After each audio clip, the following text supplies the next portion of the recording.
Assalamualaikum warahmatullahi wabarakatuh, pemirsa Detik Sumsel. Sore ini sangat luar biasa, hujan-hujan. Kami kehadiran tamu, Ketua DPRD Sumsel, Ibu Anita Nuringhati. Assalamualaikum Bu. Waalaikumsalam, selamat sore. Wah, luar biasa. Apa kabar nih Bu? Sepertinya semakin sibuk hari-hari ini. Alhamdulillah. Kalau dikatakan sibuk, memang sehari-hari seperti itu. Ya. Tapi kalau dikatakan banyak waktu, ternyata jadwalnya padat. Nah, itulah keseharian saya. Wah, iya. Memang Ibu dikenal sejak muda, sejak zaman pengacara, sangat energik Bu ya, hingga saat ini. Alhamdulillah, amin. Iya, vitaminnya apa itu Bu Anita kira-kira? Memang banyak yang bertanya kepada saya, apa vitaminnya? Di usia saya yang tidak muda, Iya. katanya saya masih energik, saya masih ya terasa muda. Iya.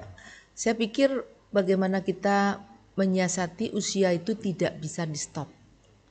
Namun cara sudut pandang, cara pemikiran, cara penampilan kita harus selalu mengikuti zaman ya. Zaman. Artinya apa? Orientasi kita harus selalu berpikir selalu muda. Selalu muda, Selalu muda. selalu positif. Selalu positif. Wah, Sehingga biasa. beginilah, Iya. semuanya harus dihadapi dengan senyum. Weh, memang saya mengenal Ibu Anita sejak 10 tahun yang lalu sama sekarang sama saja kayaknya. Alhamdulillah, Iya. adalah perbedaannya. Dikit tau ya. Bu Anita sebagai ibu yang meniti karir di bidang politik dan menduduki jabatan yang sangat strategis di Sumatera Selatan sebagai Ketua DPRD. Sekali lagi saya ingin, tentu pemirsa juga ingin bertanya, apa kiat membagi waktu antara pekerjaan, karir, dan keluarga ini Bu? Terima kasih Mas Hadi. Saya Ya. mengenal Mas Hadi itu sejak di Tribun dan sekarang konsen untuk podcast. Makanya begitu saya diundang Mas Hadi untuk podcast, saya tidak menolak dan langsung katakan iya. Waduh, terima kasih. Kalau bertanya bagaimana saya mengatur waktu, bagaimana saya seorang perempuan, seorang ibu, seorang nenek untuk bisa mengatur waktu dan tentunya saya bagaimana cara meniti karir dan lain sebagainya. Ya. Saya memang mengawali karir dari tahun 93. 93. Di mana tahun 88 saya mengikuti tugas suami di Sumatera Selatan. Begitu putri saya sudah umur 3 tahun, saya diperbolehkan suami untuk meniti karir sebagai pengacara. Pengacara, ya. 93 saya sebagai pengacara, sampai di 2005 saya masuk partai politik. Wish, Karena ya. pada waktu itu saya diminta Pak Alex untuk membantu beliau di Partai Golkar. Ya. Itulah awal saya masuk partai. Dari 2005 saya 2008 saya diminta Pak Alex untuk mengisi kuota 30% untuk pencalon perempuan. Dan alhamdulillah dari 2009 sampai 2019 saya bisa terpilih menjadi anggota DPRD. Bagaimana saya bisa sampai ke jenjang yang paling tinggi di DPRD? Tentunya ini adalah support dari suami dan anak-anak. Alhamdulillah. Karena saya meyakini bahwa seorang perempuan karir itu bisa sukses kalau mendapatkan support dari orang terdekat, yaitu suami dan anak-anak. Karena tidak akan sukses apabila keluarga tidak mendukungnya. Iya. Dan alhamdulillah juga saya menjadi ketua DPRD ini semakin sibuk.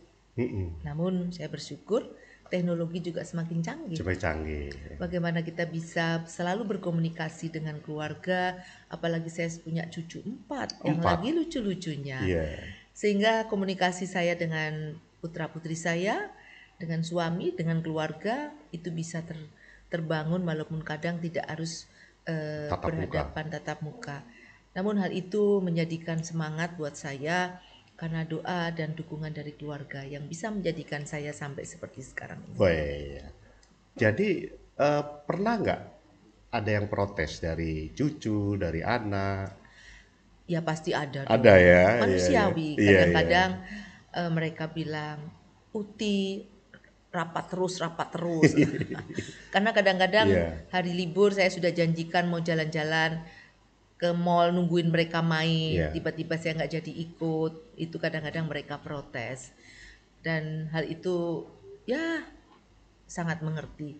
Memang tugas seorang perempuan beda dengan seorang laki-laki. Tugas seorang perempuan itu adalah mempunyai fungsi ganda.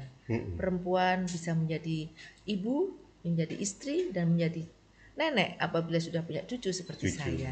Namun di sisi lain sebagai wanita karir, saya harus memimpin lembaga, saya harus bagaimana selalu mengikuti undangan-undangan dan memimpin rapat-rapat, di mana memang menstabilkan atau menyeimbangkan dua sisi yang berbeda ini butuh pemahaman. Itu seni ya. Butuh pemahaman. Pemahaman ya. Karena pemahaman itu baik saya dan suami. Karena kalau hal ini tidak didasari pemahaman, yang ada nanti friksi. Nah, itu yang saya sampaikan. Dan alhamdulillah walaupun kadang cucu saya, sekarang yang protes cucu saya bukan suami lagi. Oh iya. Karena lebih cenderung ke cucu. Jadi Mas Adi kalau sudah punya cucu belum? Saya belum, Bu. Nah, nanti kalau sudah merasakan punya cucu, luar biasa. Yang bisa ngerem Utinya itu hanya cucu.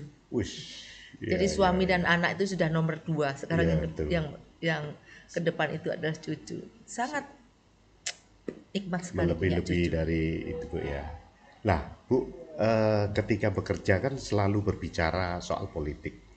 Nah, ketika bersama keluarga, pernah nggak bicara soal politik? Tentunya saya mempunyai waktu itu manakala di meja makan. Jadi memang saya selalu sempatkan setiap hari itu makan malam harus dengan keluarga. Jadi di saat itulah kita bisa bercanda. Jarang kami bicara masalah politik. Sudah capek karena dari pagi melek mata sampai sore sudah bicara politik. Jadi di situ yang ada adalah bicara ringan tentang cucu lagi. Karena di situ cucu juga ikut duduk. Jadi kita bicara yang ringan-ringan. Saya selalu sempatkan setiap hari bersama anak cucu dan suami. Itulah mungkin juga salah satu jadi vitaminnya Bu Anita. Betul sekali.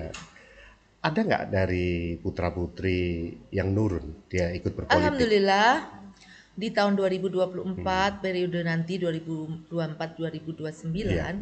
putra saya kebetulan dikaruniai 3 sebetulnya. Yang pertama adalah seorang putra yang insya Allah akan menerima estafet saya di DPRD Provinsi. Dan yang kedua seorang dokter spesialis jantung, seorang perempuan yang bertugas berdinas di Siti Fatimah, Siloam dan Miria. Namun yang ketiga sejak baby sudah kembali kepada yang kuasa. Jadi saya punya hanya satu pasang. Dari satu pasang itu saya diberi karunia 4 cucu, hampir 5. Jadi untuk putra saya insya Allah dia yang akan meneruskan estafet sebagai seorang politikus. Lengkap sekali nih Bu Anita. Alhamdulillah karunia dari Allah buat saya sangat luar biasa. Amin. Bu Anita, nah untuk saat ini terutama pileg atau pilwaku, pilgub dan lain sebagainya, kalau kita lihat lewat spanduk-spanduk ini bermunculan ini sosok-sosok wanita, entah itu kemarin waktu saat pileg, entah saat ini pilwaku atau pilgub. Apa pendapat Bu Anita? Saya menyoroti mungkin kepada pilkada ya. Karena kalau pileg itu adalah wajib 30%. Sehingga kadang-kadang ada satu partai politik yang untuk memenuhi 30% yang penting perempuan, tidak melihat kualitas dan isi tas. Kita bicara kontestasi itu tidak terlepas dari isi tas. Nah, kalau kita bicara pilkada, pilkada lebih kompetitifnya lebih spesifik ya. Karena bagaimanapun kompetisi seorang perempuan untuk maju pilkada itu dibutuhkan suatu mental yang sangat luar biasa, di mana kompetisinya tetap dengan laki-laki. Saya cukup bangga dengan adanya spanduk-spanduk, baliho-baliho perempuan-perempuan yang berani akan memimpin untuk Sumatera Selatan maupun kabupaten kota. karena saya sudah bisa membuktikan bahwa saya adalah ketua DPRD perempuan pertama untuk Sumatera Selatan. Sehingga saya juga harus bagaimana meyakinkan kepada perempuan lain bahwa kamu bisa, kamu akan mampu. Dan jangan diragukan masyarakat untuk para kepala daerah baik kabupaten kota, provinsi, nanti apabila ada tokoh-tokoh muda yang akan tokoh-tokoh perempuan maksud saya yang akan menjadi calon kepala daerah harus diberikan keyakinan bahwa mereka bisa dan mampu. Dan hal itu sesuai zaman, Mas Adi. Kami selalu mendengungkan emansipasi, kuota dan lain sebagainya. Hal itu tidak akan tercapai kalau kita tidak berjuang sendiri. Bagaimana 30% keterwakilan perempuan bisa terwujud manakala perempuan sendiri tidak berani berkontestasi. Nah, itu juga harus disadari seperti itu. Karena 30% bisa terwujud apabila kaum perempuan sendiri berjuang untuk itu. Kaum perempuan itu bukan kaum yang selalu mendapatkan belas kasih dalam segala hal. Tetapi juga berikan ruang bahwa kaum perempuan juga siap untuk berkontestasi. Bahkan perlu dicatat loh, perempuan itu lebih ulet. Perempuan lebih ulet untuk mencapai sesuatu. Oh, ternyata perempuan lebih ulet Bu ya. Saya sampaikan seperti itu. Bukan mudah saya memimpin DPRD. Bahwa saya sebagai seorang perempuan, saya anggota DPRD itu 75 orang, di mana terdiri dari 11 partai dan 9 fraksi. Di mana di sana diduduki oleh pimpinan-pimpinan partai dan juga berbeda baik suku, agama, ras berbeda. Tapi alhamdulillah saya bisa duduk bersama, saya bisa bermusyawarah dengan mereka dan tentunya saya bersyukur saya bisa diterima di DPRD dengan baik. Sulit nggak memimpin cowok-cowok itu, pria-pria itu? Kalau bisa dikatakan sulit, tidak ada hal yang sulit kalau kita mau. Tapi ada hal yang mudah tapi tetap dianggap sulit. Nah, tergantung dari persepsi kita. Bagaimana kita mendudukkan proporsional kita sebagai seorang ketua. Saya selalu menyampaikan bahwa ketua itu bukan kepala. Saya ketua DPRD itu adalah mengkoordinir wakil-wakil dan anggota-anggota dari seluruh partai politik. Yang tentunya kalau kita bicara partai politik, tentu keinginannya berbeda. Bagaimana cara menyelaraskan pendapat agar sama? Nah, itulah yang saya lakukan di DPRD, yaitu dengan membuka keterbukaan, komunikasi yang baik. Dan bagaimana seorang ketua itu bukan kepala yang bisa seenaknya memerintah maupun memecat. Saya nggak punya kewenangan untuk itu. Jadi harus dibedakan memang sebagai seorang ketua DPRD adalah harus mengayomi, harus membuat keterbukaan, bagaimana anggota itu merasa ada di sekitar ketua, tidak ada perbedaan dari fraksi apa. Jadi saya mendudukkan diri bahwa saya adalah milik semua fraksi yang ada di DPRD. Oh, luar biasa ini prinsipnya, karena itu hampir tidak pernah kita dengar Ibu ada masalah dengan para anggota yang lain, Bu ya. Alhamdulillah, kalau friksi pasti ada. Karena kita harus meyakini, Mas Hadi, tidak semua orang itu senang dengan kita. Karena kita sebagai manusia, kita juga banyak kekurangan. Kita bukan manusia sempurna. Tapi paling tidak kita harus bisa memahami kita kepada mereka. Ini sedikit nyerempet dikit Bu, saya kira dan masyarakat juga Palembang khususnya sudah pada tahu ada gambar-gambar Bu Anita dengan Pak Mawardi ini. Kira-kira bisa cerita dikit nggak Bu? Ini kalau kita bisa cerita, memang awalnya Mas Adi, saya itu kan sudah mau masuk selimut lah istilah kata. Karena apa? Putra saya sudah jadi, putri saya sudah jadi dokter. Rasanya sudah selesai tugas saya sebagai seorang ibu untuk mengantarkan putra-putri saya. Namun tiba-tiba Pak Mawardi ingin mengajak saya untuk maju ke pilkada. Ya, untuk saat ini istilah kata kami masih ta'aruf. Ta'aruf, ya. Ta'aruf.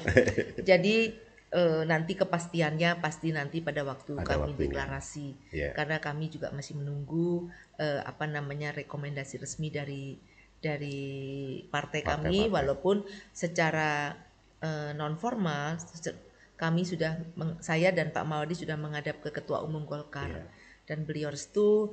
Namun demikian saya masih menyatakan bahwa ini masa sosialisasi.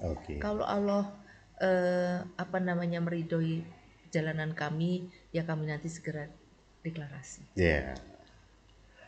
Ibu Anita sebagai Ketua DPRD tentunya melihat pilkada, baik itu Pilgub, Pilwaku dan lain sebagainya di Sumatera Selatan ini seperti apa, Bu? Dan Ibu menginginkan seperti apa pilkada ini bisa berlangsung? Baik. Yang tentunya pilkada ini harus sesuai dengan aturan, dan kita yang paling penting yang saya harapkan harus menjaga keamanan. Karena kita bersyukur Pilpres walaupun dinamika yang begitu tajam, tapi Sumatera Selatan saya bersyukur adalah provinsi yang sangat aman, nyaman, dan menerima perbedaan. Nah, begitu juga karena masyarakatnya saya menyadari, saya meyakini bahwa masyarakat Sumatera Selatan itu sudah dewasa dalam berpolitik. Sehingga selalu menghargai pendapat yang berbeda untuk menuju tujuan yang sama, yaitu untuk Sumatera Selatan untuk lebih baik lagi. Saya Mas Hadi sebagai Ketua DPRD sangat prihatin juga bahwa sumber daya alam kita ini sangat banyak. Kita itu punya semuanya loh. Kita punya gas, kita punya minyak, kita punya batu bara, kita punya semuanya, punya. Dan itu terbesar kelima di Indonesia. Tapi ironisnya kita termiskin ke-10. Apa? Karena sumber daya alam itu kembali kepada Provinsi Sumatera Selatan, itu DBH-nya masih sangat kecil kalau saya melihat. Artinya dana perimbangan kepada provinsi penghasil itu masih sangat kurang kalau saya melihat. Jadi memang harus kita perjuangkan ke depan bagaimana penambahan PAD kepada Sumatera Selatan. Kita punya semua aset, kita punya fasilitas di Sumatera Selatan ini yang tidak dipunyai oleh provinsi lain. Saya bisa mengatakan bahwa Sumatera Selatan mempunyai LRT. Bahwa Sumatera Selatan mempunyai Jakabaring Sport City. Di mana Jakabaring Sport City itu adalah venue yang terkonsentrasi menjadi satu, ada penginapannya yaitu Wisma Atlet, ada tempat healingnya dan lain sebagainya, bahkan ada tempat beribadah yang ada di sana. Artinya lengkap. 5 tempat ibadah. Betul. Sehingga hal itu saya melihat pengelolaan JSC yang menjadi kebanggaan Sumatera Selatan yang pada waktu itu dibangun oleh Gubernur Bapak Alex Nurdin itu belum termanfaatkan secara optimal. Karena pada kenyataannya saya sebagai Ketua DPRD saya belum pernah lihat PAD yang dihasilkan oleh JSC. Sehingga saya mempunyai keinginan ke depan harus dipegang oleh orang yang profesional. Agar apa? Memanfaatkan aset bisa menambah PAD. Karena kita bisa menjual itu untuk event. Apalagi sekarang kita prihatin juga bandara SMB 2 kita downgrade dari internasional menjadi domestik.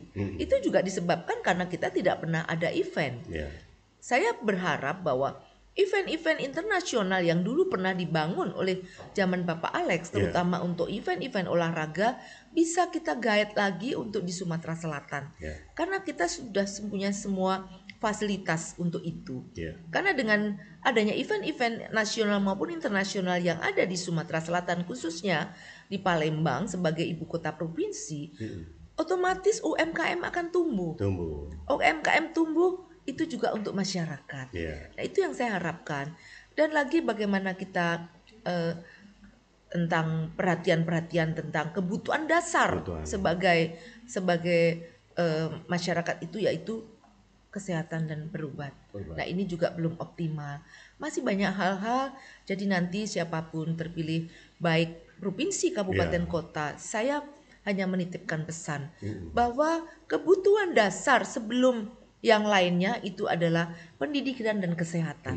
Walaupun sekarang mandatory spending dari anggaran itu tidak lagi ditetapkan 10% untuk kesehatan, 20% untuk pendidikan, namun demikian saya harap semua pemerintahan baik provinsi, kabupaten, kota harus bersama-sama mempunyai pemikiran yang sama bahwa kesehatan dan pendidikan itu sangat penting. Sangat penting sebagai dasar untuk kemajuan manusia. Betul, betul. Ya, ini luar biasa ini diskusi dengan Bu Anita ini. Terus Bu Anita tentu kembali lagi sebagai tokoh politisi, dan kita tahu bahwa jumlah penduduk baik itu di Sumatera Selatan maupun di Indonesia ini kan jumlah wanita ini lebih banyak. Terkadang bahwa di statistik kemarin itu menunjukkan bahwa jumlahnya 3 kali lipat dari pria. Ya. Nah, harapan Ibu sendiri untuk menggugah ibu-ibu atau kaum perempuan ini seperti apa Bu, sebagai ibu yang sudah sukses? Baik, karena ini yang nanya Mas Hadi, saya hanya berpesan. Data statistik perempuan lebih banyak dari pria. Jangan akhirnya melegalkan, maaf ngomong bukan melegalkan ya, menjustifikasi bahwa makanya banyak para laki-laki punya istri lebih dari satu. Karena bukan khawatir nanti gak kebagian gitu kan. Karena apa? Karena kebanyakan perempuan, bukan begitu kan? Tapi yang pasti begini, saya sebagai ketua kaukus perempuan politik, saya sebagai ketua kaukus perempuan politik di Sumatera Selatan, saya selalu mengapresiasi tumbuh kembangnya organisasi perempuan. Karena pada kenyataannya di Sumatera Selatan ini banyak sekali organisasi perempuan yang tumbuh. Dan ini membuktikan bahwa perempuan tidak lagi di branding sebagai orang belakang. Kalau orang Jawa, saya orang Jawa, itu adalah konco wingking. Mas Hadi kan Jawa juga. Orang konco wingking. Saya dari Klaten. Wah, ini Jawa sekali itu. Gitu loh. Jadi tidak di branding bahwa orang perempuan Jawa itu hanya orang yang hanya di rumah. Sekarang itu sudah harus ditinggalkan. Bagaimana pembangunan bangsa ini juga tanggung jawab seorang perempuan. Jadi adanya perempuan-perempuan, kembali lagi perempuan-perempuan yang akan maju di politik. Kalau saya bicara bahwa saatnya perempuan untuk memimpin. Dan saya selalu menyampaikan, mengharapkan bahwa seorang perempuan itu harus punya kemandirian. Bagaimanapun kalau perempuan itu mandiri, kepercayaan diri itu sangat tinggi. Dia tidak akan gampang diperlakukan tidak adil oleh seorang pria.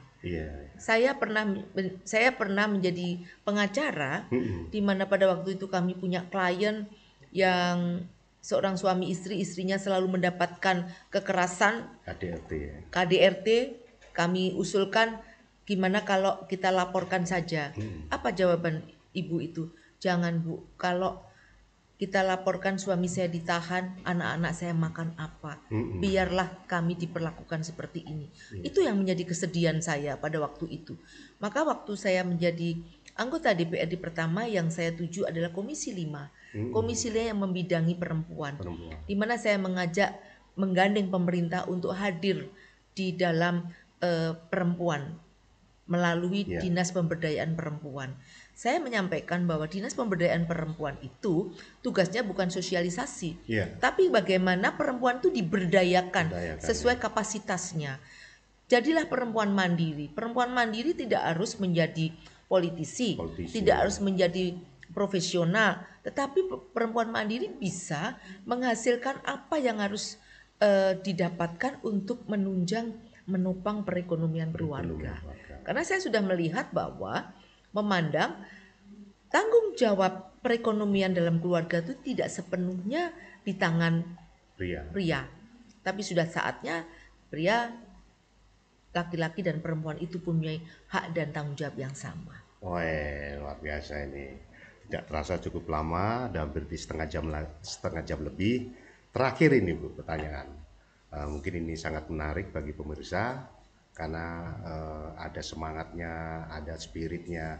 Bu, ada nggak kata-kata mutiara ini untuk perempuan dan juga untuk generasi muda? Baik. Biar terinspirasi dengan aktivitas. Saya sampaikan kepada seluruh perempuan dan generasi muda. Istilah waktu dengan hal yang positif. Saya sebagai seorang perempuan selalu mempunyai 3 moto. Bahwa kita tuh kalau keluar rumah, yang pertama mendapatkan ilmu. Yang kedua mendapatkan uang. yang ketiga mendapatkan teman. Kalau dari ketiga ini kita tidak punya salah satu, lebih baik di rumah saja mengurus keluarga. Namun demikian, sebagai seorang perempuan jangan gampang baper. Karena saya melihat perempuan-perempuan di luar sana masih banyak yang sering baper.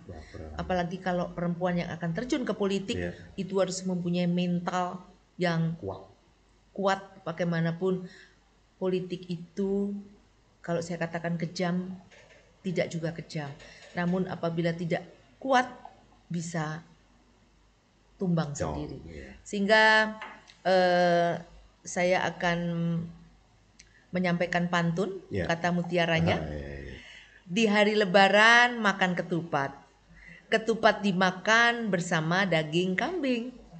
Perempuan hebat harus kuat, tingkatkan kualitas diri dan berdaya saing. Cakep. Itulah pesan saya untuk kaum perempuan.